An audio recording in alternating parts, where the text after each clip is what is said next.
ሄርሜላና ቡዜ ተጣሉ። በምን ምክንያት ተጣሉ የሚለውን አሁን በዚህ ቪዲዮ ላይ መነግራችሁናል። ቪዲዮን እስከ መጨረሻ ካያችሁት ትክክለኛውን እውነታ ይዛችሁ ትወጣላችሁ። እስከ መጨረሻው አብራችሁን ቆዩ።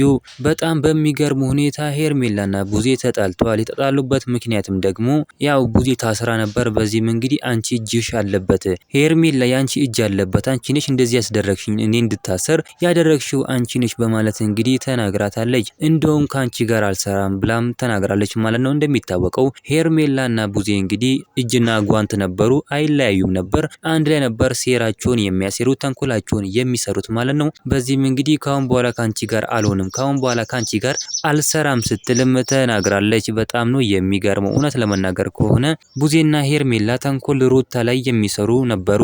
እግዚአብሔር ግን ዛሬ ሲያጋለጣቸው ተጣልተዋል ማለት ነው። ሩታኛ እንቁኛ ጀግና ግን እነሱ የፈለጉትን ነገር ቢሉ፣ እነሱ የፈለጉትን ነገር ቢያደርጉ፣ እነሱ ሴራቸውን ቢጠነስሱ ሴራቸውን እዛ ቢያበቁት፣ ነገር ግን ሩተኛ እንቁ ትጠነክራለች እንጂ አትፈርስም ማለት ነው። ሩታ በጣም ጠንካራ በጣም ጀግና ሴት ናት። ለራሷ ጀግና ሆን የምታጀግን ሴት ናት። ልጅን ያለ አባት እንዴት ማደግ እንዳለበት የምታስተምር ሴት ናት። ነገር ግን ሄርሜላ ተብየዋ ተንኮልና ሴራ መጥፎነትና ክፋትን ነው የምታስተምረው። ሩተኛ እንቁ የኛ ጀግና ግን በጣም ጥሩ ነገሮችን ለሰው ጥሩ ነገሮችን ነው የምታስተምረው። ሩታ ማለት በጣም ጠንካራ ናት ማለት እንፈልጋለን። እናንተ ምን ትላላችሁ? ሀሳብ አስተያየታችሁን ኮሜንት ላይ ማስቀመጥ እንዳረሱ፣ ቪዲዮ ላይክ ያሉ ሰብስክራይብ ማድረግ እንዳረሱ።